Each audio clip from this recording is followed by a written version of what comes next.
Israel is now saying no hostages will be released before Friday and that the 4-day pause in fighting is understandably also delayed. The deal itself has sparked criticism from some, including former Trump National Security Advisor John Bolton, who posted this on social media. The Israel-Hamas hostage deal, he writes, is counterproductive. As long as the ceasefire is in place, Israel's ability to eliminate Hamas is sidelined. Hamas will use this time to their advantage, preparing for their next stage of combat. John Bolton joins us now. Good to have you with us this morning. So as you, in your words, you call the deal counterproductive. Prime Minister Netanyahu yesterday saying very clearly that the IDF, and in his words, all security establishments fully support this outline. He believes this is the right deal for right now. Well, I think he's wrong, and I think the situation isn't irreparable, but a lot depends on what happens coming out of it. There are many, many aspects of this deal that are wrong, but here is what I think is the most problematic. The game that's being played here is Hamas couldn't care less about a humanitarian pause.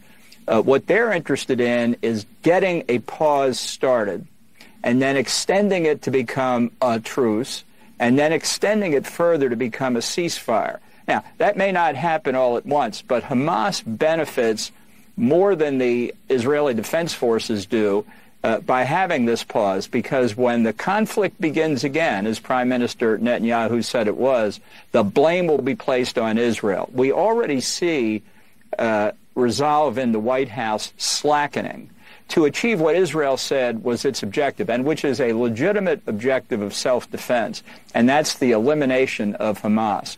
Hamas is playing for time to prevent that from happening. Now, this one event isn't going to be dispositive, but if the pattern continues, it's a very dangerous road to have gone down, quite apart from everything else that's wrong with this deal. So in terms of that pattern that you're speaking to, are you specifically talking about this initial 4-day pause, which, as you pointed out, and as we have heard from officials, could be extended, which would then allow for more hostages to be released?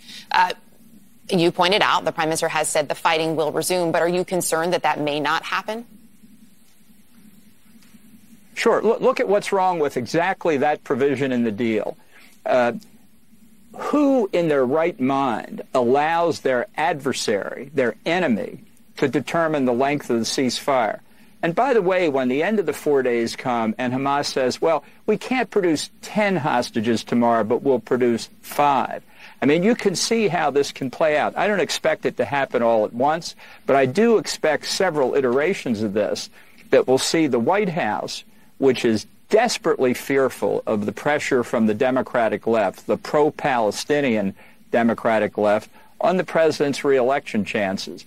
People need to stand up and say, one way or another, do you believe that it is legitimate for Israel to achieve the objective of eliminating Hamas? Because a lot of the people pushing for the pause / truce / ceasefire don't believe that's a legitimate objective. That's really where the nub of this lies. So you're talking about this, too, as if this was a deal that was simply made by the United States. But it's important to point out that while we know there have been significant talks for weeks and sometimes on the hour, as we have learned from our reporting, the Prime Minister in Israel, Benjamin Netanyahu, was clear. He says this was all about Israel's tough negotiations. Those are his words. He talked about heavy diplomatic pressure and specifically asking Joe Biden to do things at his request. Sure. Look, Bibi's under enormous political pressure at home, not because of the hostage situation, but because of domestic Israeli politics. And I will guarantee you that the real pressure here came from the Biden White House. Of course, Netanyahu is going to announce it as a positive development. He doesn't have any choice.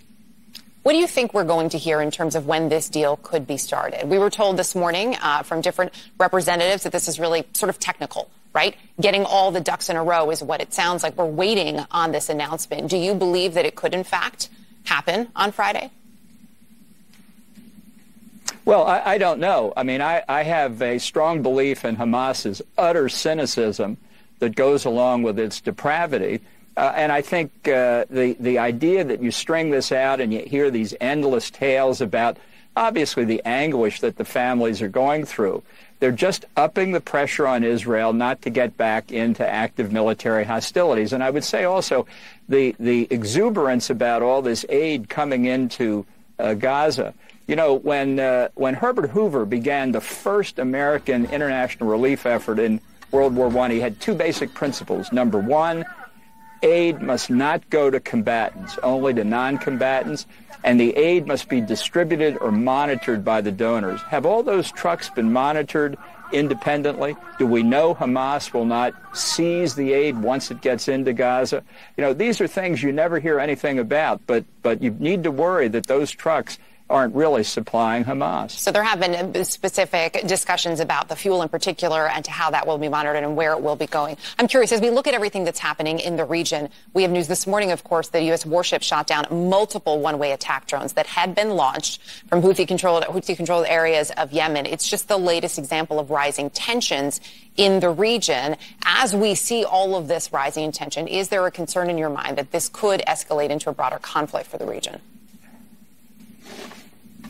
It's not rising tension, and it's not about a broader conflict. This is the Iranian ring of fire strategy playing out. We don't know exactly what will happen, but I can tell you this, the Houthi rebels in Yemen would not have two rocks to rub together against Israel if it weren't for Iran. In the north, we've now seen almost 7 full weeks of Hezbollah attacking targets in northern Israel. This is all part of a larger effort. We don't know the exact dimensions of it, but the conflict is real, and it's not a Hamas versus Israel war. It's a war against one of America's closest allies, coordinated by one of our worst enemies. John Bolton, we'll have to leave it there this morning. Thank you for your time.